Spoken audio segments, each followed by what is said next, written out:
नागरिकांच्या समस्या केवळ ऐकून न घेता त्या प्रत्यक्ष मार्गी लावण्याच्या उद्देशाने आनंद आश्रम येथे सुरू असलेल्या शिवसेनेच्या जनता दरबारातून आता ठाणे महानगरपालिकेतील प्रलंबित प्रश्नांनाही गती देण्याचे प्रयत्न सुरू झाले आहेत। याच पार्श्वभूमीवर माजी महापौर अशोक वैते आणि माजी उपमहापौर राजेंद्र साप्ते यांनी सभागृह नेते हनुमंत जगदाळे यांची भेट घेऊन विविध प्रलंबित प्रस्तावांचा पाठपुरावा केला।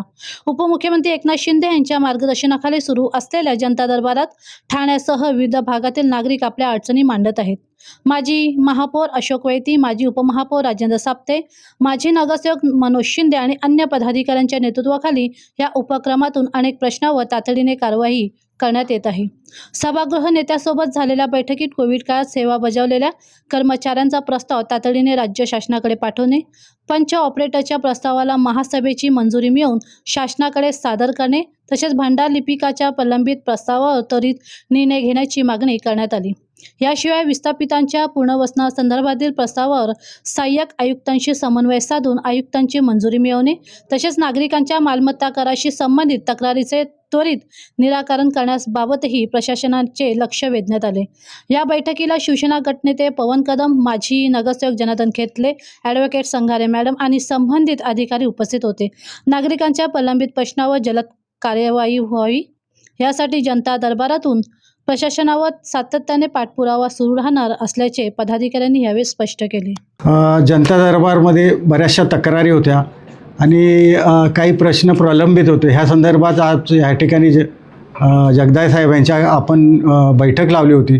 बरेचसे प्रश्न जगदाळे साहेबांनी समजून घेतले आणि प्रत्यक्ष अधिकाऱ्यांना बोलवून आज मला वाटतं बऱ्यापैकी प्रश्न सुटले आहेत असं मला वाटतं। तर पुढचं जे काही विषय आहेत ते जगदाळे साहेब सांगतील आपल्याला। एकतर कर्मचाऱ्यांसंदर्भातला विषय होता, कोविड काळातल्या मुलांच्या संदर्भात होता, त्याच्यानंतर काही टॅक्स संदर्भातला होता, काही विस्थापितांचं पुनर्वसन होतं, त्याच्यानंतर कायमस्वरूपी नोकरी चतुर्थ श्रेणीतले कर्मचारी ह्यांना वारसानी जे हे आहेत ते घेण्यासंदर्भातले विषय होते।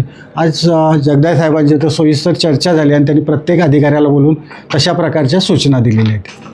आपल्या सर्वांना माहीत असेल, ठाणे शहरातल्या सर्वसामान्य नागरिकांचे प्रश्न हे दिघे साहेबांच्या काळापासून त्या ठिकाणी आनंदाश्रमामध्ये सोडवले जात होते आणि ठाण्यातला सर्वसामान्य नागरिक एक विश्वासाने त्या ठिकाणी येऊन निश्चित प्रकारे दिघे साहेबांच्याकडे त्या अडचणी मांडत होते आणि त्याच पद्धतीनं आज शिंदे साहेबांच्या नेतृत्वाखाली अशोकजी वैते, आमचा राजू, या सगळी मंडळी त्या ठिकाणी आठवड्यातून 1-2 वेळा त्या ठिकाणी बसतात आणि प्रथेप्रमाणे सर्वसामान्य माणसांचे प्रश्न ठाण्यामध्ये कुठे सोडवले जातात तर ते निश्चित प्रकारे त्या आनंदाश्रमामध्ये सोडवले जातात।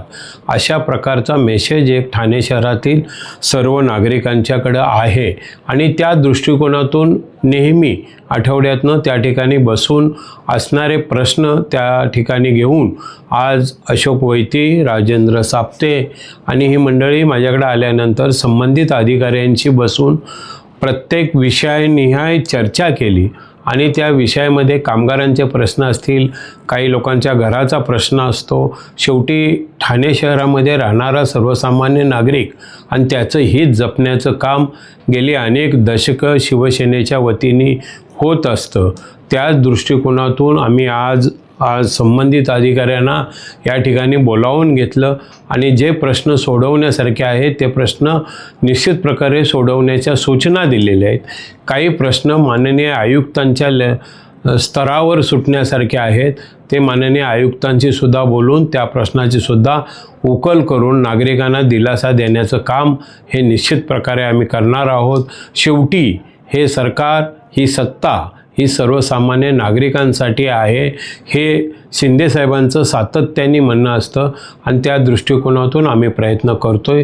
निश्चित प्रकारे अशोकजी वैते असतील, राजेंद्र साप्ते असतील, हे नेहमीप्रमाणे त्या ठिकाणावर सर्वसामान्य नागरिकांचे व्यथा जाणून घेतात, त्याबद्दल प्रथम मी त्यांना धन्यवाद देतो आणि अशाच प्रकारचं कार्य शहरातल्या सर्वसामान्य नागरिकांचे प्रश्न सोडवण्यासाठी आपण बांधील आहोत। अशाच प्रकारच्या निश्चित प्रकारे जे काही सूचना असतील, जे प्रश्न प्रलंबित असतील ते सोडवण्यासाठी आम्ही कटिबद्ध आहोत। त्या दृष्टिकोनातून आम्ही प्रयत्न करत आहोत।